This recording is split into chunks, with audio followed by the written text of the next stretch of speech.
We have Minister Chagger here to do a little presentation on the launching of the journal for Shen. And we're going to invite her in. She'll be in and out. And again, I think we're going to have to buy him lunch or something. This is twice we've interrupted. I've interrupted him at the beginning, so my apologies. So if we can we're going to bring ministers in, or how long? I've just got to set this up. It's done. It's all set up. Yes. Oh.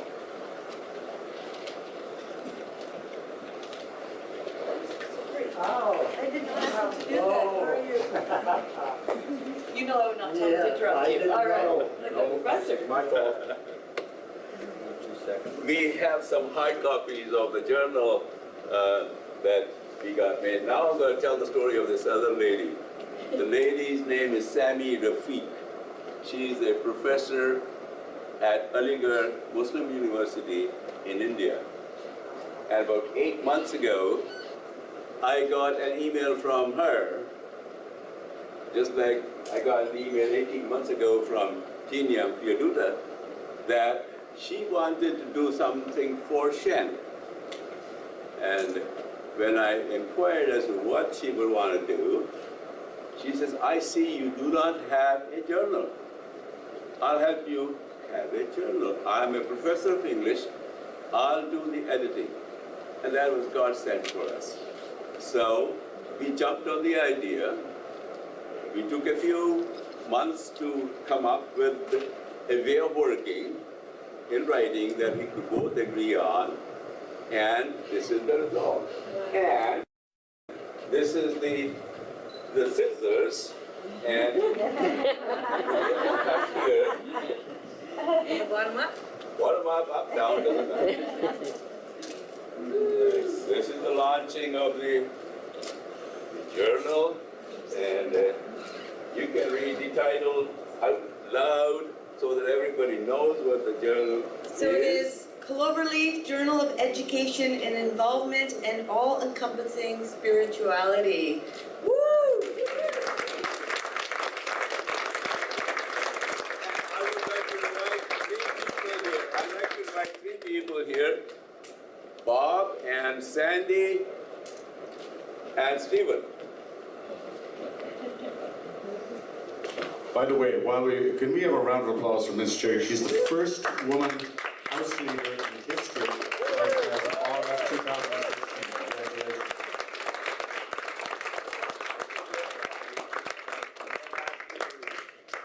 We sent a copy to Bob and one to Stephen and one to Sandy. Congratulations,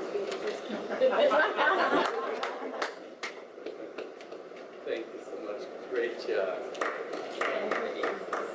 So everybody.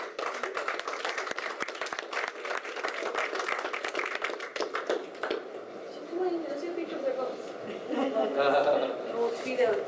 All right, we can't wait to read it. Yeah. Can we look right here, please? 1, 2, 3. Okay, there, sorry. 1, 2, 3. Minister, do you want to say a word or two? Sure. I'm really new to politics, so I usually don't take the opportunity to speak. I have to tell you that I've been coming to this event over the last few years, and I know many people come together to see Shiv in action. I also had the privilege of sitting on Interfaith Grand River, and the opportunity to be around that table and to see how much we have in common warms my heart. And it's the reason why I go to work every single day. It's the reason why I enter the political arena. Because I do agree with the Prime Minister that Canada is strong not in spite of our differences, but because of them. And that diversity is our strength in Canada. So we have a lot of work to do.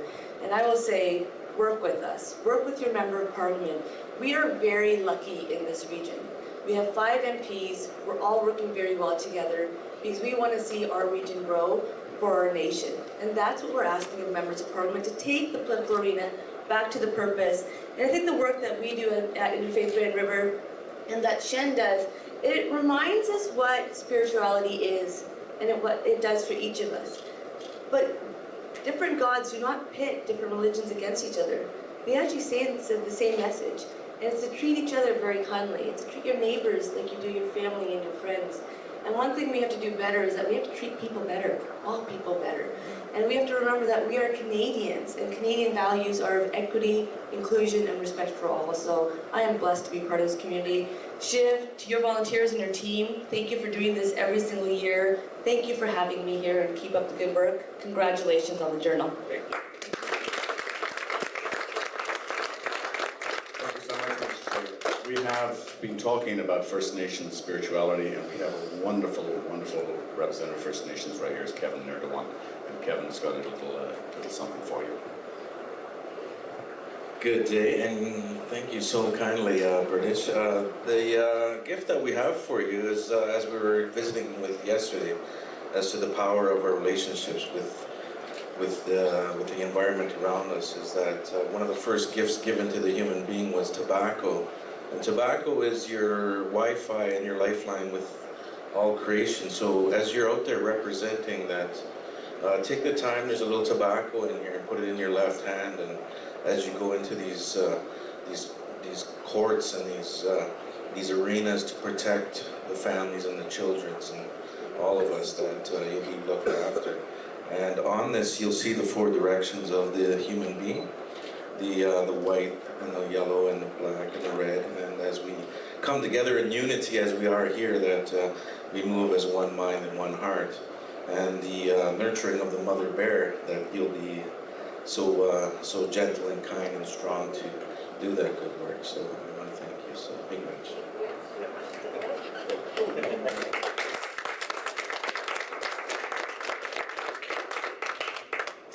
Let's hear it for the minister. Thank you so much for coming.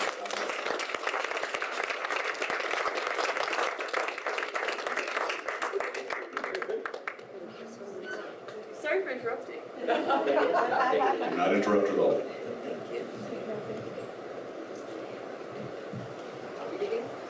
Did you want us to say anything or not? Sure, would I like to say a couple of words? Absolutely. Yeah, go ahead. Go right, absolutely.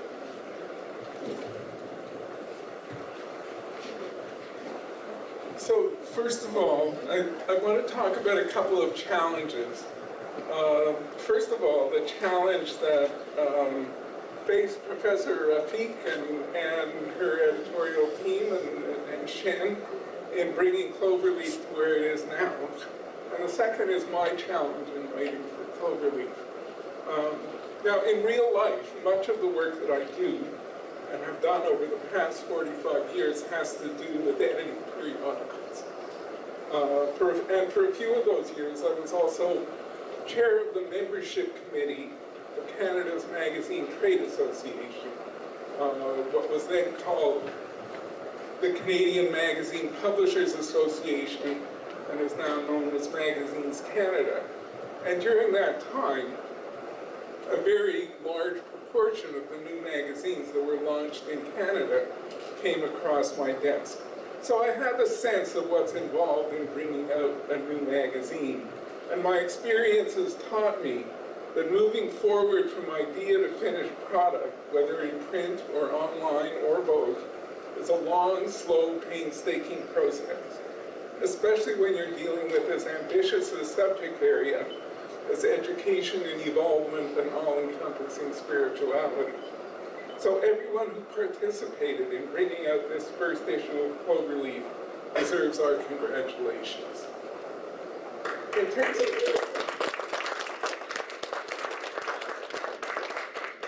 In terms of my own challenge, now Shiv and Sandy and Bardish and I all know one another from Interfaith Grand River, which Bardish spoke eloquently about. And interfaith conversations have been going on around that table for a little over 15 years. And one of the things that I've found in those conversations is often it's not the basic concepts or concerns that are difficult to communicate across religious traditions, but the language in which we express those concepts and concerns. And I'm not just talking about Hebrew versus Arabic or Sanskrit or Pali or Punjabi, but the terminology we use, which reflects a way of thinking that's particular to our tradition. So the phrase all-encompassing spirituality, for example, does not resonate easily in a Jewish ear. You won't find a term for spirituality in the Hebrew Bible, or for religion, or for Judaism, for that matter. Modern Hebrew contains such words, but they're relatively recent coinages, structures we've imposed on our ancient texts.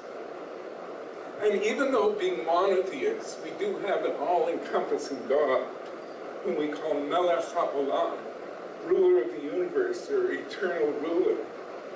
We tend to pay more attention to our own little corner of the universe, the people Israel. So I couldn't tackle this topic head on. I needed to find an angle from which to approach it. And I ended up discussing the relationship between the universal and the particular God, drawing on a number of biblical texts, and especially the prophet Micah.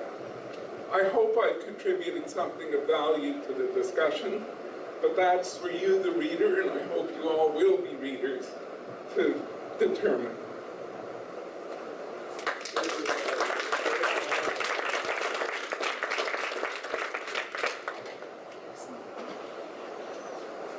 I know that something like this has been a thought in Shiv's mind for a long time, and he approached me about 2/3 of a year ago, and several colleagues on the title and some description of the journal. And as an editor myself, it was easy to give suggestions. It was difficult, though, to find any improvement in the title.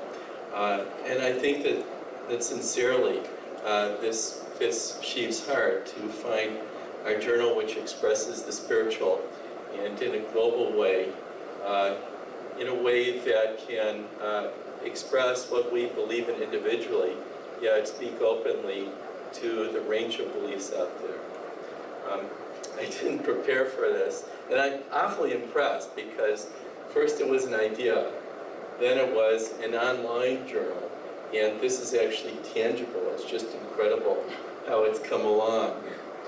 My experience with journals is threefold, and I just submitted to one, the Journal of Religion and Health.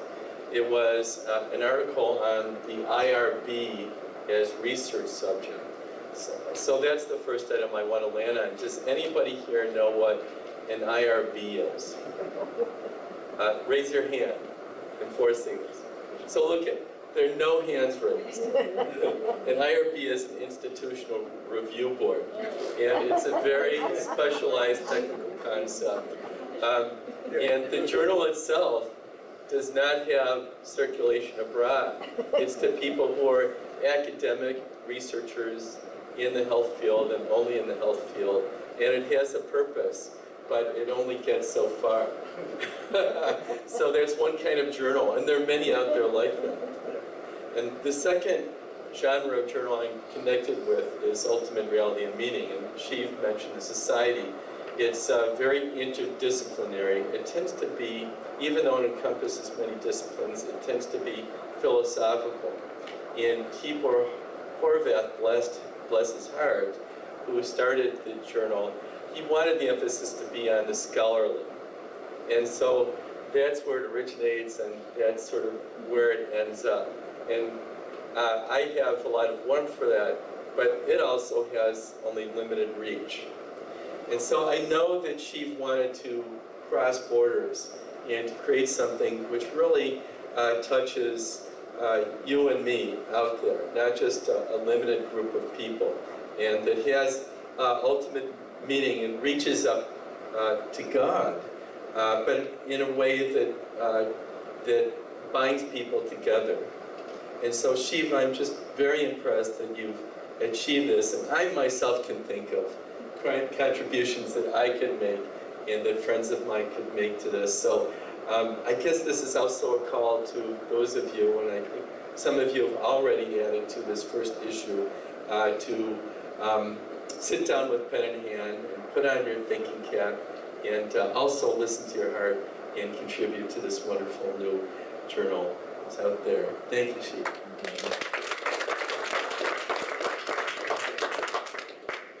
So I'm going to be really, really brief. Shiv asked me to write, and it was hard to figure out what to write. So I came at it from the angle of what the heck is education anyway? And yesterday, Kevin was talking about the talking heads at the front of a square room or the people in a circle around. I'm going to come at it from a slightly different way. So can the people back there go, la? Can you sing that? La. I'm listening. La. Back here. La. La. Up here. La. La. All together. That's called harmony. We all need each other. That's what made this. And without each other, doesn't work.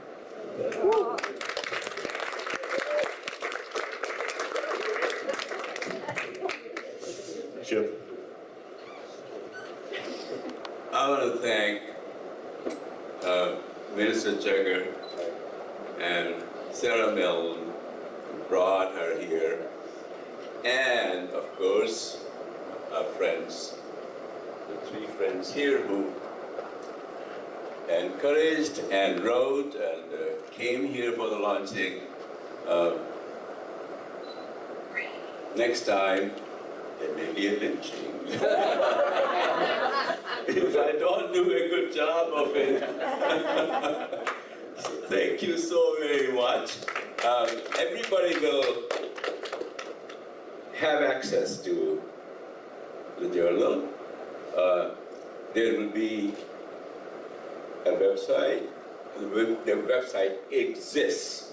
The journal is available on the website, and we can all download it. I intended to keep this journal as an e-journal, but my friend Sammy Rafiq, who I owe a great debt of gratitude, she said, no, at the launching you must have some hard copies.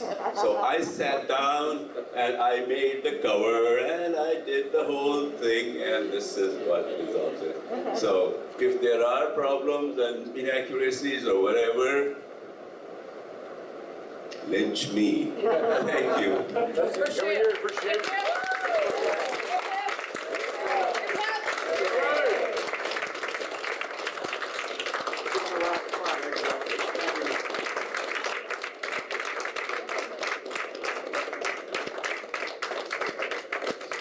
Thanks so much, Shiv. God bless you.